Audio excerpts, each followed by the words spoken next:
Olá, meus queridos amigos do quinto período de Direito FABENORTE, aqui é o professor Fábio. Muito bom dia, boa tarde, boa noite para vocês, independentemente do horário em que estão me assistindo. Desejo a vocês ótimos estudos, tá? Nosso vídeo hoje, comprometido, tem a proposta de orientar a respeito da nossa primeira prova, primeiro ciclo da disciplina de Direito Civil, Contratos. Vídeo de praxe, né? Muito bem, meus amigos, vamos seguindo os tópicos. Primeiramente, atentar que as provas são 15 questões, né? Conversando sobre isso em sala, a faculdade nos designou dessa forma, para que tenhamos questões com valores menores, ou seja, você não errar uma questão e perder muitos pontos. Então, 15 questões, cada uma valendo 2 pontos. Bem simples, tá? Independentemente se é aberta ou fechada. São 12 questões fechadas e 3 questões abertas, certo? Ficou uma proporção boa. Questões abertas não estão muito grandes, não é uma prova gigante, é uma prova até bem sucinta, tá? Bem direta, bem objetiva. E vocês vão trabalhar tranquilamente com as questões abertas. E a perspectiva é que nós tenhamos aula depois dos 2 primeiros horários, tá? Depois da prova. Logicamente, vocês sabem, eu sou muito bem maleável, tenho muito boa vontade com vocês. É a primeira experiência, né? Com uma prova de maior número de questões, então lógico que a gente vai dosar, tá? Mas a gente sabe que a situação acaba agravando um pouco, porque infelizmente tivemos que perder 2 aulas que não estavam previstas, né? Temos alguns feriados previstos, então o nosso conteúdo, para a gente não precisar correr, a gente tem que ter o maior número de aulas possível. Então eu quero tentar mesmo, quero que vocês me ajudem com isso, que tenhamos aula depois da prova, tá? Mas logicamente, se a gente vê que essa primeira experiência de 15 questões, a prova ficou grande demais e tudo, aí a gente vê o que podemos fazer. A intenção é ajudar, não prejudicar, tá? Muito bem. No que tange aí mesmo ao conteúdo de prova, gente, e o que devemos observar. A prova é conceitual, muito conceitual. A gente tem que ter os conceitos bem estabelecidos na mente para resolver a questão e sair de qualquer amarração, não é isso? Então, primeiro, a gente trabalhou lá com a função social do contrato em suas várias perspectivas e as várias maneiras como pode modificar, como pode alterar o resultado final de um contrato. Então, tenham em mente, tá, aqueles artigos que trabalhamos em relação à função social do contrato. Um artigo de lei são importantes, tá? Lembrando que a função social do contrato está muito vinculada à boa-fé objetiva. Então, saibam que a função social do contrato ela deve ser observada desde o início do contrato, desde a própria formação do contrato. Aí lembre-se, né, que nós vimos as fases de formação dos contratos, desde o pré-contrato até a própria fase de negociação, tudo deve respeitar a boa-fé objetiva e a função social do contrato. O material com que trabalhamos em sala já está no e-mail de vocês. Ele é um ótimo norte, por quê? Porque, embora não tenha parte de conteúdo, não é um bom material para você estudar unicamente para a prova, mas lá tem os artigos principais, se não todos, que trabalhamos durante todo o semestre. Então, muito dos artigos vão estar na prova, né? Então, dê uma olhadinha com calma nos artigos, a título de remissão, não é isso? Dê uma olhadinha nos artigos do material, já está lá no e-mail, para vocês irem lembrando a matéria, tá? Com o passar aí da leitura, tá? Mas, destaco que vocês tenham um caderno bem alinhado, ditamos bastante coisas, bastante conceitos, alguns conteúdos importantes, observações, críticas. Se o caderno estiver bem alinhado, vocês vão fazer uma boa prova, tá? Então é a somatória mesmo do que vimos em sala e do que está lá direcionado em termos de artigo nos slides. E estamos seguindo aí o Carlos Roberto Gonçalves. Então, se vocês lerem, tiverem lido, estão acompanhando aí o livro dele também, vai ser um ótimo complemento, tá bom? Os contratos atípicos, gente, lembra da possibilidade de utilização de contratos atípicos? Né? Lembrar que não é vedado. Agora eles devem respeitar algumas normas. Aí a gente fala dos princípios gerais, né, dos contratos. Não tem normas específicas a serem, até porque os contratos são atípicos, não estão lá, né, no Código Civil. Então você tem os contratos que ainda não adentramos a título de conteúdo, contratos específicos que vamos ver no decorrer do semestre, e tem os atípicos. O direito não é capaz de legislar sobre cada tipo de contrato que um ser humano queira criar. Até com a tecnologia, nós sabemos disso, né? A tecnologia hoje traz uma gama de fatores que possibilita uma gama também devidamente proporcional de contratos. Então, a gente hoje tem contratos mediante aplicativos de telefone, então não caberia o direito ao código, né, especificamente, ficar regulamentando cada tipo de contrato. Então, lembre-se da existência e, na verdade, da possibilidade de contratos atípicos e que eles devem respeitar o quê? Os princípios gerais do direito. Os contratos de adesão, é importante vocês lembrarem do que permeia, né, os contratos de adesão, principalmente com relação à renúncia antecipada. O contrato de adesão é aquele em que você vai, né, esse é rasteiro, eu sei, desculpa até estar falando, mas importante para clarear, aquele contrato em que você não tem o debate entre as partes, não tem uma negociação. É um contrato pronto que você vai assinar. Será que é possível que tenha uma cláusula nesse contrato em que você já renuncia um direito que vai decorrer da execução daquele contrato? E essa renúncia, possível ou não, ela é nula, é anulável? Essa cláusula é nula, é anulável? Tem diferença, tá? Então, dê uma olhadinha nisso também, importante a título de conteúdo de prova, tá? O que são os contratos entre presentes e entre ausentes? Lembra que trabalhamos disso? Essa, às vezes, dificuldade, hoje menos, né, com o advento aí também dessa tecnologia, da comunicação, mas temos no nosso código esse cuidado de trabalhar com as pessoas contratos entre ausentes e contratos entre presentes. E aí devemos lembrar a questão das propostas, da retratação, até quando essa retratação vai ser válida, não é isso? Se a proposta for enviada, como que funciona?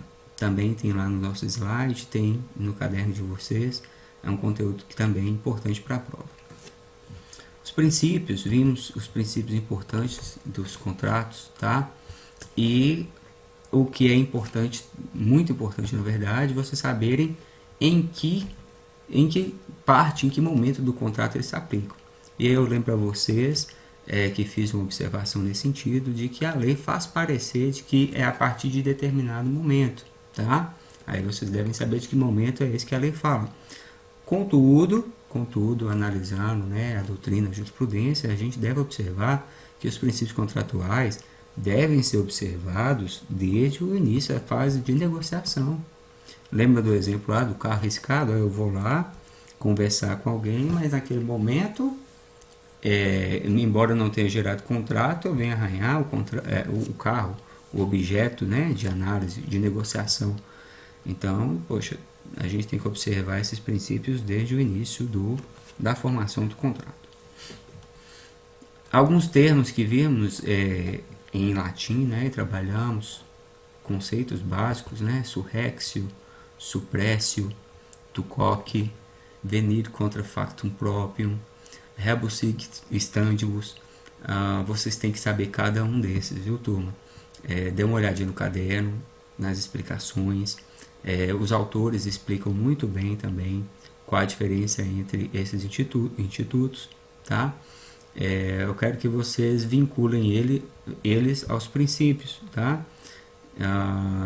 Aqui princípios eles estarão vinculados cada um desses. E os efeitos do contrato, né? De que estamos falando, né? Se eu falar que a parte está agindo, né, em venir contra factum próprio, o que isso quer dizer? Então é pegar mesmo, separar cada um deles e ter em mente para poder acertar as questõezinhas, tá bom? A aplicação da boa-fé objetiva está aí dentro disso, né, que estamos falando. A boa-fé objetiva muito importante, né, nesse conceito novo, contemporâneo de contrato, e a forma como ele é capaz de modificar coisas que antigamente tínhamos como irretratáveis, né? Então dê uma olhadinha lá naquilo que vimos sobre boa-fé objetiva, um tópico específico, tá? E os efeitos dela no contrato. Chamo a atenção de vocês com destaque aí aqui a título de questão aberta, adianto para vocês sem problema isso, tá? Porque vimos, principalmente quem perdeu aí, fique atento, quem perdeu as primeiras aulas, foi onde trabalhamos aí essa parte de conceituação de contrato. Então temos uma conceituação clássica e uma contemporânea ou moderna, tá? E aí evoluímos em alguns conceitos, como solidarismo, autonomia privada, dirigismo contratual. Eu gostaria que vocês soubessem dissertar sobre isso, tá? Para poder fazer uma boa questão, tudo bem? Evicção, tá aí mais fresco na cabeça de vocês. Um instituto bem tranquilo. Eu sei que avançamos um pouco na nossa última aula, dentro da parte de uso capião, até a própria questão da denunciação da lide. Isso aí, por enquanto, está excluída da nossa prova, mas a parte de conceito, tá? Saber do que se trata a evicção, se as partes podem modular a evicção, se elas podem até de repente retirar o efeito da evicção no caso de um contrato, tá? E a questão da perda do bem, né? Estamos falando de evicção, estamos falando de perda de bem, da perda considerável e da perda não considerável, tá? Tem essa diferença aí também, então fiquem atentos a isso quanto à evicção. Lembram-se com relação à formação dos contratos, se adotamos o consensualismo ou se adotamos o formalismo, né? Então, qual a teoria que o Brasil adota? Você deve saber de pronto se o Brasil adota o consensualismo ou o formalismo, ou os dois, né? Em que proporção, né? Também acho não, tenho certeza que ditamos isso aí, tá? Qual a teoria adotada e quais os casos em que eu tenho que usar uma das duas teorias, né? O consensualismo ou o formalismo. Mas tem uma teoria predominante, a gente deve obedecer. Então você tenta mentalizar aí um contrato que foi firmado entre duas partes, um contrato mais inocente que seja. Qual o nível de formalismo que exige ou qual o nível de consensualismo para que o direito dê o quê? Validade a esse contrato. Que a pessoa que de repente não seguiu determinados regulamentos, ele possa pelo menos salvaguardar o direito de ter contratado. Então tá aí a dica, tá? Vícios redibitórios. O que são os vícios redibitórios? Né? Como que funciona? Tem a ver com perda do bem ou tem a ver com problemas embutidos no bem ou na prestação de serviço, tá? Quais são esses vícios, né? E quais as medidas cabíveis para poder sanar? Então eu posso fazer o que diante de um vício redibitório, de um contrato firmado com essa natureza, tá bom? As fases de formação do contrato, gente, também são importantes, tá? Principalmente saber se a pontuação vincula os participantes. Então tem alguns momentos em que você meramente vai fazer o que? Uma proposta, não é isso? Essa proposta vincula as partes, em que aspecto vincula? Tudo bem? Bom, estão vendo? O conteúdo, quando você olha num aspecto geral, eu fui falando aqui até de maneira rápida, parece muita coisa, mas não tem tanta coisa a ser analisada. A dica para a prova é tomar cuidado, porque assim, não é uma prova topificada, no sentido de essa questão é apenas sobre o vício redibitório, essa questão é apenas sobre evicção, essa é apenas sobre fase de formação dos contratos. Porventura vai variar.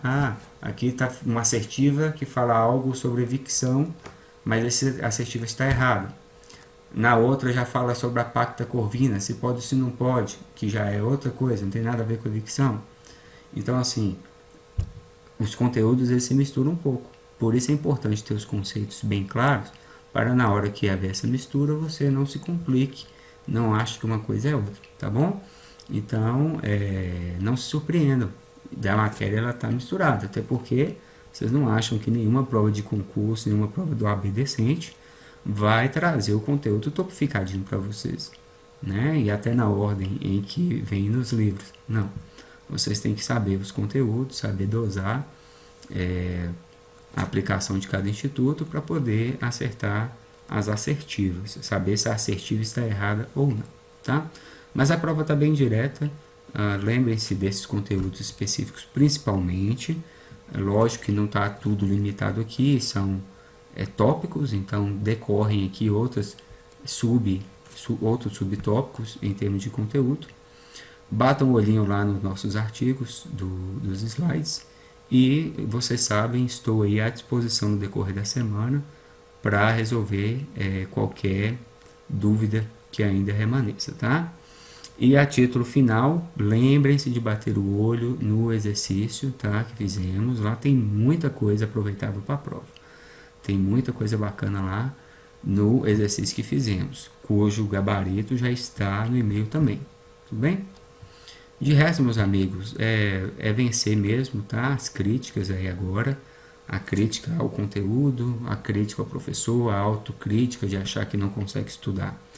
Dá para estudar tranquilo, Direito Civil e Contratos é uma disciplina muito tranquila, é só sentar um pouquinho, ler com calma, fazer o exercício de novo se necessário, outros, perguntar ao professor, vai dar tudo certo, tá bom? Um grande abraço, já estou com saudade de vocês, nos veremos na sexta para uma boa prova.